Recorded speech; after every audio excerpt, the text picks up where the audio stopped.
It's gonna be a lot easier than we thought, Ron. You wouldn't believe this place. Me and Blue, we staked out the house last night. It's gonna be like breaking into an all-night... Pick her up tonight, like we planned. No problem. There's only 2 other people in the house besides Babs. There's a big black woman and some other younger guy. Must be her son. All we have to do if they're home is wait till they go Betty by and make our move. Wouldn't it be easier to get her before she gets in the house? No, not on this one. That lawyer friend of hers brings her home every night and he makes sure she gets in the house.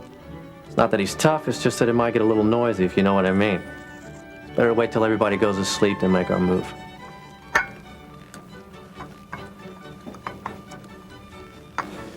Do you know the layout of the house? Like the back of my hand. There's a window downstairs. I've already checked the latch on it. It can be popped open with a knife. Babs is up in the right, the big mama's in the front. We saw her through the window. Yeah? What about this guy? Her son? All the way in the back, he won't hear a word. I got it all planned out. By tomorrow, we're gonna have that chick in the bag.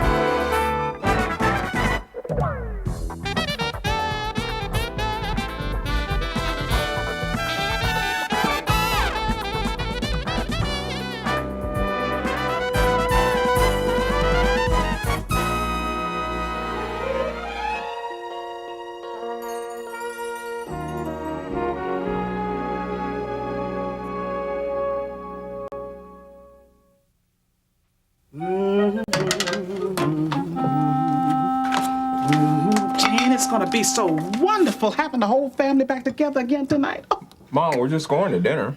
but you've come so far. You know I believe the Lord's behind it. I can tell. And he's gonna go all the way if you just let him. I hope He'll have so. this whole family back together again in no time for good. Mom, okay, that's fine. But remember, we just have to take this whole thing step by step. Oh, yes. Have you heard any more about that job interview? Have you spoken to Mr. McGovern down at the newspaper office? Well, you're supposed to get in touch with me. Well, I don't know. It seems to me like it's an awfully long time. Maybe you ought to give him a call. I guess he should be in his office by now. Probably wouldn't hurt to keep him thinking about me, huh? Well, I'll give him a try.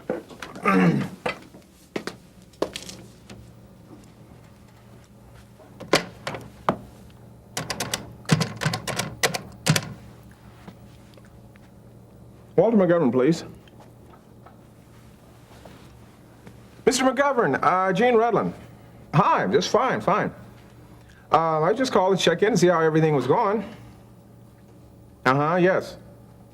Oh, sure, I understand. I know these kind of things take time. Yeah, no problem. Oh, well, thanks. Yeah, that is good news. Okay, thank you very much. Well, I look forward to hearing from you soon then. Bye. Hey, Gene, you're up and at 'em awful early this morning. All right. Hey, Babs, can I talk to you for a minute?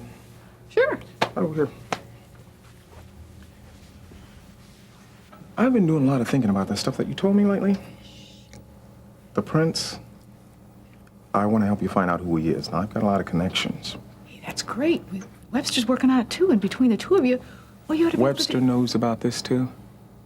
Well, yeah, he kind of pushed it out of me, you know, but I figure him being a lawyer and all, he might know what to do. Well, with a lot of questions being asked, and the word is bound to get out.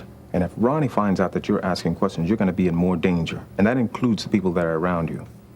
I hadn't thought of that. Now, look, we've got to be careful about this whole thing, or the scheme's going to backfire on us. Now, what did you do with the ledger sheets? You mean the copies of Ronnie's books? Yes, you got to put them in a safe place. Any suggestions? I don't know, but you can't hide them here, and don't put them in Webster's office, because that's probably the first place that Ronnie will look. You got to put them someplace that he'll never think of. Yeah, I see what you mean. Well, if you come up with any suggestions, will you let me know? Sure, yeah, I will. I think we should get back in there, though, before Mom gets a little suspicious, you know what I mean?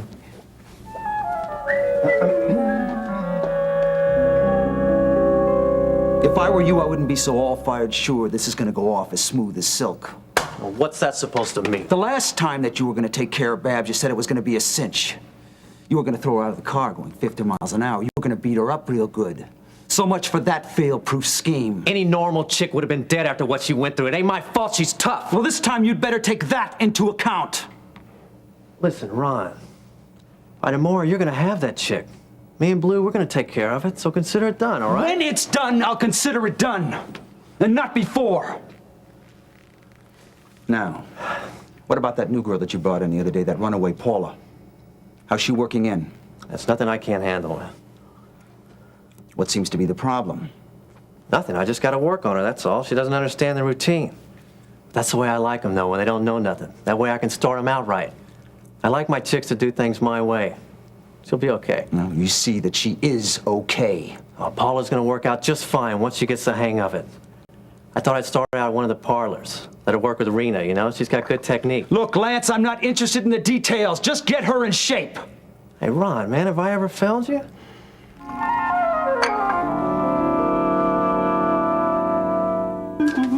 Morning!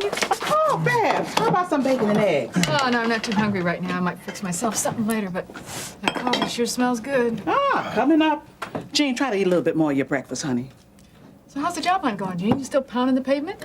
Well, I'm still waiting to hear about the job at the Chronicle. Any luck with Mr. McGovern? I just talked to him, and he said that they haven't decided on anything yet. But I'm still in the running, he said, definitely. Well, listen, if you ask me, he'd be a fool not to hire you. You know what, I tell you, I should send my mom down there and have her explain to Mr. McGovern why I should be the man for the job, right? Well, you are the man for the job. See what I mean? Miriam, breakfast?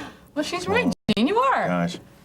Tell you, I thank you two ladies for your vote of confidence, but actually, you're gonna have to wait for Mr. McGovern to have the last say in this. But I'm not gonna sit around waiting for him to make up his mind, though. I'm gonna go down to the police station and talk to Sergeant Brubaker. Sergeant Brubaker. He's gonna help me on a story. But, Jean, you haven't even got the job yet. But Mom, now look, you're the one that's always talking about being positive. Now, what could be more positive than digging up a story before you get hired?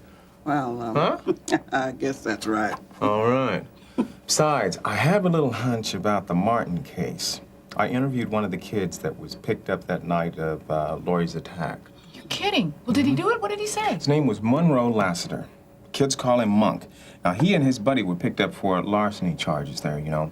But I think, well, I know. He claims he doesn't know anything at all about the rape attempt. And you believe him? Yeah, I do. But why? Well, instinct, I guess. If something doesn't break in this story, though, he and the other kid are really going to be in a lot of trouble. I think their only hope is if Lori recovers enough to tell us who it was that attacked her. Well, good morning, everybody. Oh, welcome Hey, home. So good to Miriam. have you I here. missed you. I missed you, too. Oh, and I guess you miss your mother, too, since she's been gone. Oh, it's awfully hard on you. Well, I tell you, I didn't sleep much last night. What with Mother having gone and Daddy's surgery today. Had a lot on my mind. Well, you know I'm going to the hospital with you this morning, don't you? Thanks, Ione. That means a lot to me. Oh, I've got a few errands to do, but I'm going to spend the major part of the morning with you. Uh-oh, I think I better be going. Oh. Hey, Mom, don't forget about the dinner tonight at the Greenbrier. Are you kidding? I wouldn't miss this dinner invitation for the world. Well, I will see all of you ladies later, huh? Bye. Take it easy. Bye-bye. Well, ladies, why don't we have a little prayer this morning to set this day off just right? Come on. Dear Heavenly Father. Okay, so I did stand her up once. I don't think she should hold that against me forever. Yeah, some women are like that. Yeah, so anyway, I was finally, making progress with her. She agreed to have dinner with me, and man, I thought I had it made in the shade, Leon. And what do you do, stand her up again?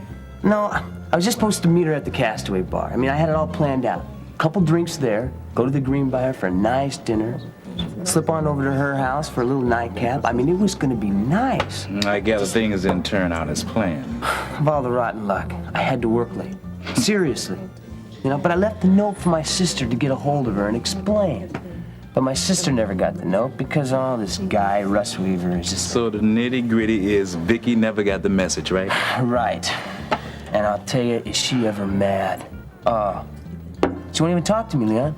And I have no idea what to do. So you come to old Leon for a little advice, is that it?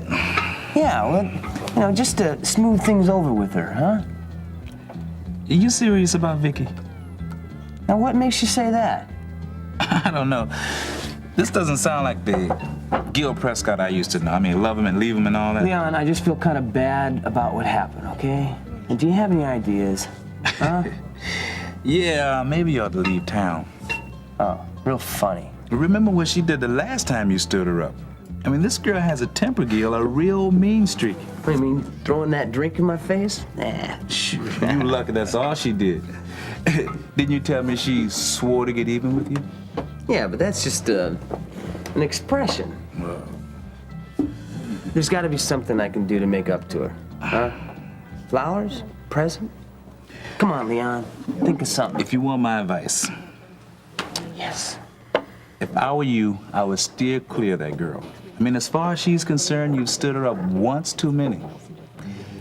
You better watch out. She'll be after blood.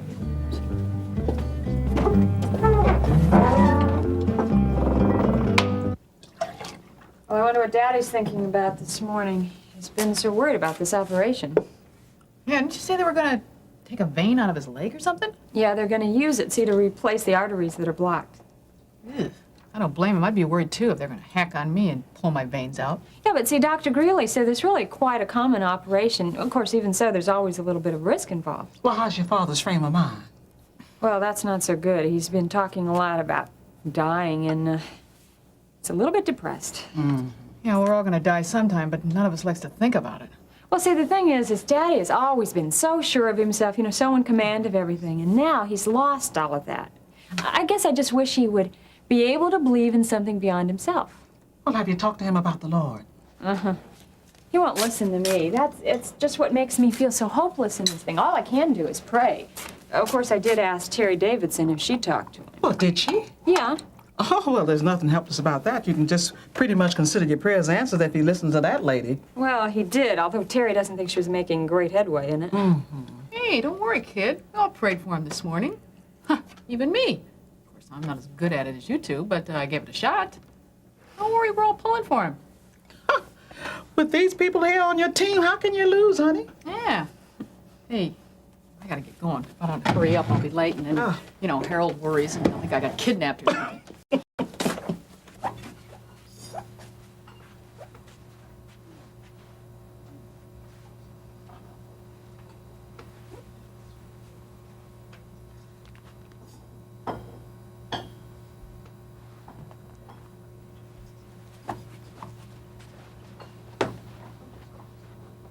Oh, I don't know what's come over me lately.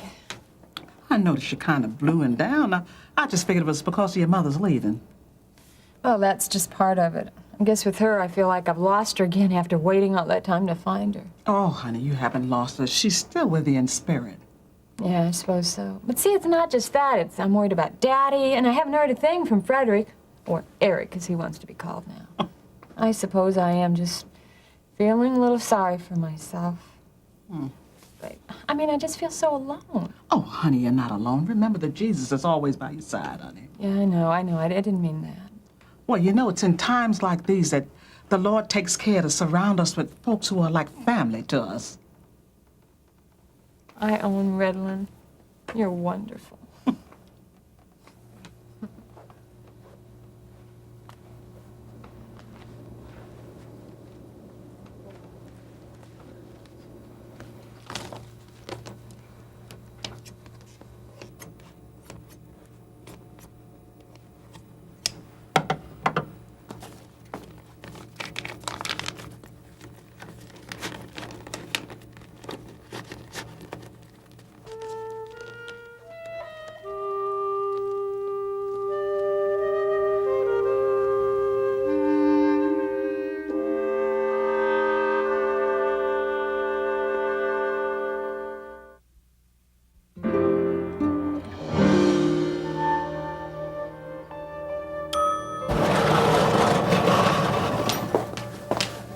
Oh, excuse me. Can you tell me anything about Charles Carpenter? He was supposed to be in heart surgery this morning. Never mind. Thank you. Terry, I can't find Daddy. I'm sorry, Miriam, you just missed him. They wanted to run some additional tests. He's been in surgery less than an hour. I'm afraid you've got quite a wait ahead of you. Oh, honey, that's what I'm here for, moral support. Well, I can see that you're in good hands. Wish I could be here too, but I've got a zillion things to catch up on this morning. Well, Dr. Greeley told me this operation might take 4 hours. Now, does that sound right to you? Yes, or even longer. Look, why don't you sit down in the lobby over here? Now, if there's any news, we'll tell you. Miriam, you all right?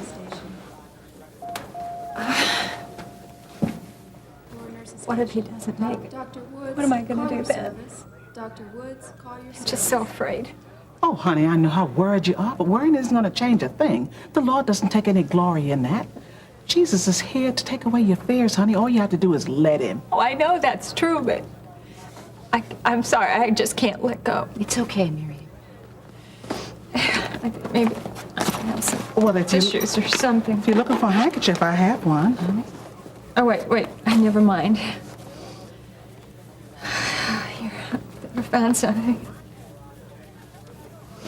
You see, the Lord even finds something for your tears. Yeah, I guess so. All you have to do is give your cares over to him, honey, and he's right there beside you. Nurse Thornton to X-ray. Nurse Thornton to X-ray.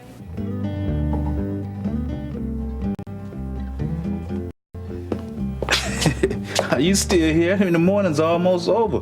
We're setting up for lunch rush already. Oh, it's one of the advantages of being your own boss, you know? You gotta make up your own time schedule. Tell me about it.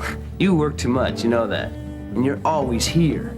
And when I'm not here, I'm doing some real estate at the office, or arranging to have things shipped or stored, or doing some work on my rental property, or... Great.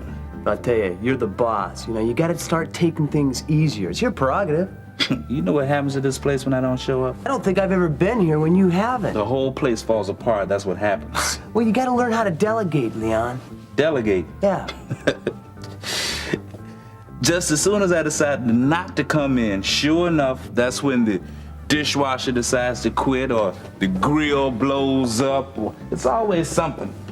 Hey, I can give you advice, but whether you're gonna take it or not, that's up to you. Is that how you manage to work only a few hours a day? Yeah, but actually I'm working right now. You call that work? I'm thinking, Leon. All this morning I've been sitting over there thinking. Yeah, thinking about Vicky. Leon, you know what's the matter with you? Is you're a workaholic. Oh, so that's what they call hard work these days. It's probably the reason why you've never been married. Huh? Well, you're just too busy working to settle down. Is that, huh? That's right. You asked this question before once. I guess I have to tell you again.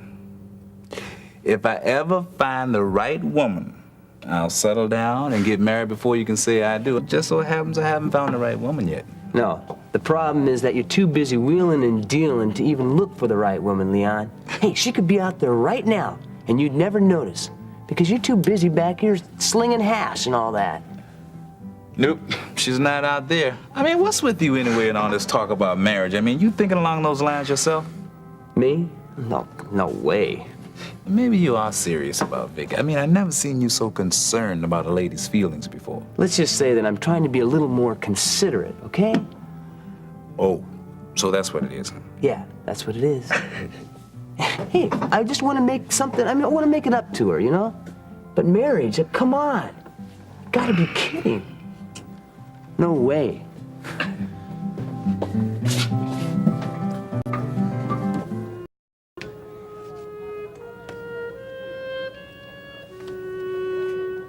Nurse Thornton to X-ray. Nurse Thornton to X-ray. Miriam, where's Ione?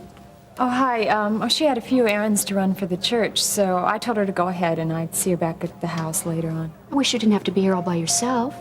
Oh, I'm all right, I promise. Well, I'm sure you are, but you've still got quite a while before your father comes out of the operating room. You haven't heard anything, have you? No, as far as I know, everything's fine. Look, why don't you go down to the cafeteria and get yourself a cup of coffee? I'll tell the nurse where you are. No, I just came from there. I had a cup of tea and couldn't even finish that. Well, why don't you wait in my office? No, really, I don't want to be a bother. Oh, nonsense. You wouldn't be a bother. I'd really rather stay here. I'd like to find out how Daddy is as soon as he comes out of the operating room. Sergeant Wilcox. I understand. Second floor, nurse. Listen, I really got to get back to work. Oh, well, I'm glad that mix-up about Russ Weaver got straightened out. So am I. It was no fun last week not knowing whether I had a job or not. I can't believe he really tried to fire you. Now, I think he got carried away with his own sense of importance. Got carried right out of a job. Things smoother now? Oh, the changes have been incredible. The morale of the staff has picked up tremendously. I've even seen a couple of nurses smiling. Now, that's something we haven't seen much of around here lately. I think if Russ were still here, he would probably outlaw it as unproductive behavior. Yeah, I can see it now. Little signs posted on the corridor saying no smiling allowed. With Russ, I wouldn't be surprised. I really got to be going, or my job might really be in jeopardy. Are you sure you're going to be all right? Oh, yeah, of course. I really hate to leave you like this all alone. Well, I'm not alone. Not anymore. Not ever. Of course. Okay. You take care. I'll check with you later. Bye.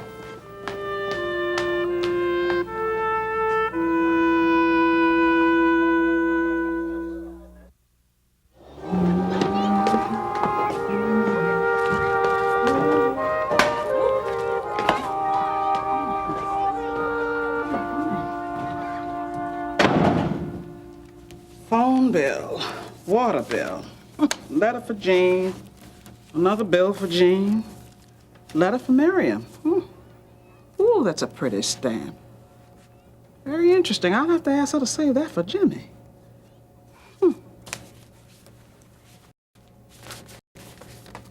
Praise God, it's from England. Oh, it must be from her son. Oh, goodness gracious, I'll have to call her. The hospital, I'm sure she's still there.